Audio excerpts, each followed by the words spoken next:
देश आजादी में भाग लिए थे युवा सहनी जी। उन्हीं का जो है अमर शहीद युवा सहनी शहादत दिवस समारोह मनाई जा रही है पटना के एसके मेमोरियल हॉल में। एसके मेमोरियल हॉल में तमाम जो शहादत दिवस के समारोह में शामिल हुए हैं कुछ जुड़ी जानकारियां लेंगे। और यहाँ पे अगर देख सकते हैं तो हरी सहनी जी नेता प्रतिपक्ष हैं, बीजेपी से हैं। वो तमाम कार्यकर्ताओं को और तमाम अपने समाज को बुलाने का काम किए हैं इसके मेमोरियल हॉल में। तमाम कुछ जुड़ी बातें हैं जो हम इन लोग से जानने की कोशिश करेंगे। और भी कुछ महिलाएं लोग भी इनसे भी जानकारी लेंगे। सबसे पहले आप प्रीति पाठक। क्या कुछ कहिएगा आज युवा सहनी जी का अमर शहीद जो हुए हैं, आजादी के समय में बहुत काम किए। उनका एक गाथा रही है कि जब अंग्रेज उन शासन किया था तो कुछ उन्होंने एक थानेदार को या जेलर को पकड़े थे। तो सबसे बड़ी बात थी कि जब उनको सजा दे रहे थे, जो अपराधी थे उन्हीं को सजा दे रहे थे। उनकी पत्नी को भी लोग बोल रहे थे कि इनको पत्नी को भी साथ मार दीजिए, जिंदा जलाने का काम किए थे। तो इसे आप थोड़ा सा बताइएगा उनके बारे में क्या आज जानकारी उनको याद करने का दिन है और आज हम लोग उनके शहादत दिवस के रूप में मना रहे हैं। और आज जो सहनी समाज को मोदी जी जो सबका साथ सबका विकास जो बात कहते हैं और वो करके आज दिखा रहे हैं, तो सहनी समाज भी आज गौरवान्वित है। और आज देख रहे होंगे कि पूरा हॉल खचाखच भरा हुआ है और लोगों के आने का तांता अभी तक लगा हुआ है। महिलाएं हो, बुजुर्ग हो या बच्चे हो, पुरुष हो, सब लोग यहाँ आए हुए हैं और ये सब याद करने की बात है।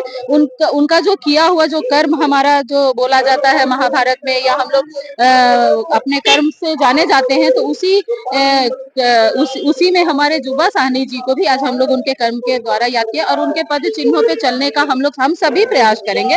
हम लोग जितने भी कार्यकर्ता हैं, हमारे भाजपा के कार्यकर्ता हैं, हम लोग सब लोग उनके पद चिन्हों पे चलने का दिशा निर्देश जो उन्होंने दे के गया है एक समाज के लिए।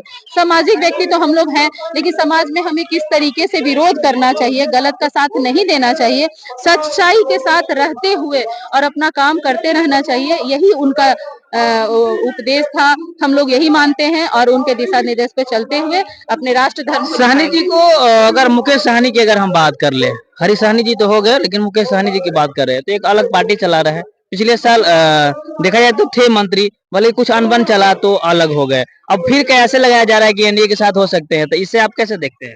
देखिए, एक विचारधारा होता है। जैसे आप अभी नीतीश कुमार जी को देखे होंगे, क्योंकि सुबह का भूला जब शाम को घर आता है तो उसे भूला नहीं कहते हैं। तो नीतीश कुमार जी भी हमारे घर के ही आदमी थे, तो वैसे ही ये सहनी जी भी आना कोई बड़ी बात नहीं है। वो अपने घर में आ सकते हैं दोबारा, क्योंकि जब हमारे विचारधारा से प्रभावित होके जब ये पूरा सहनी समाज है, तो वो भी तो सहनी से अलग नहीं है, वो भी तो एक समाज का अंग है। तो वो अपने समाज में अगर आते हैं तो उनका स्वागत है। चुनावी माहौल बना हुआ है, लोकसभा का चुनाव सर पे है और ऐसे में देखा जाए तो तमाम नेता लोग जो है ऑफर की तलाश में रहते हैं। तो क्या लग रहा है महागठबंधन की तरफ से उन्हें कुछ ऑफर दिया जा रहा है तो उन्हें उधर जाना चाहिए, एनडीए में रहेंगे तो ज्यादा अच्छा है समाज के नहीं, लिए? राष्ट्र धर्म को ध्यान में रखते हुए हम लोग देशभक्ति से ओतप्रोत कार्य करता है, तो हमें ऑफर का वो लालच नहीं होता है। हमें जो सच्चाई, अभी मैंने बात की सच्चाई की, तो सच के रास्ते पे चलते हुए जो हमें अच्छा लगेगा। ऑफर तो गलत भी आ सकता है, तो हम लोग राष्ट्र हित में ही काम करने वाले पार्टी हैं। तो जो भी हमारे साथ आएगा वो हमारे विचारधारा से प्रभावित होके आएगा, तो उनका हार्दिक स्वागत है। मतलब सब कहना है कि बीजेपी की जो विचारधारा है उस पर उसके साथ अगर मुकेश सहनी जी भी अगर उतरते हैं तो उनके लिए भी ज्यादा अच्छा है, यही नहीं? बिल्कुल, देखिए हमारे जो मोदी जी हैं, आज पूरे देश में उनकी पूजा हो रही है और उन्होंने ऐसा काम किया है। हम अपने देश को भारत माता के नाम से पुकारते हैं और एक माता का सम्मान देने का काम हमारे नरेंद्र मोदी जी ने किया है। क्योंकि आप देख रहे होंगे कि हम वो न जाति देखते हैं, न धर्म देखते हैं, ऊंच नीच कुछ भी नहीं देखते हैं। उनका जो भी योजना का लाभ होता है वो हर वर्ग के लिए होता है, तो उससे हर लोग लाभान्वित हो रहे हैं। यहाँ तक आप अभी देख रहे होंगे एक प्रकोष्ठ आया दिव्यांग, उन लोगों को भी लोग नहीं पूछते थे, इतने अच्छे शब्द से सुशोभित किया गया है दिव्यांग।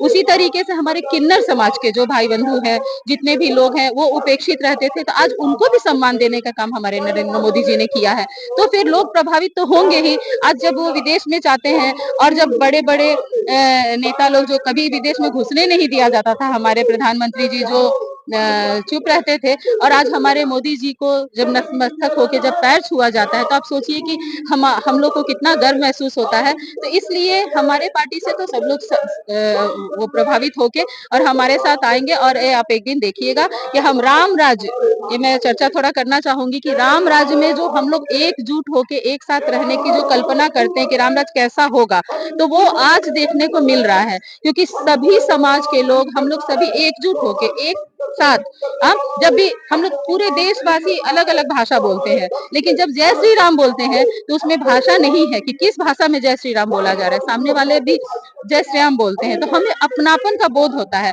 और यही अपनापन, यही समरसता का जो भाव है हमारे अंदर और यही एकजुटता में हमें जोड़े रखे, हम लोग तो यही चाहेंगे और सत्कर्म पे चलते हुए राष्ट्र सेवा का काम करें। एक और भी है, बात करें। क्या नाम हो आपका? मेरा हिंदू शर्मा नाम है। क्या कहने वाले हैं आप? कहने वाले हैं, देखिए ये भारतीय जनता पार्टी जो है विचारधारा का पार्टी है और ऐसा नहीं है कि ये चुनावी माहौल है तो हम इनका मतलब मान सम्मान कर रहे हैं। हमारे पूर्व में भी जो श्री रामचंद्र भगवान थे वो भी ये मत्स्य को, ये मलाह को बहुत ही मान सम्मान दिए थे और वो भी श्री राम में भक्ति रखते थे।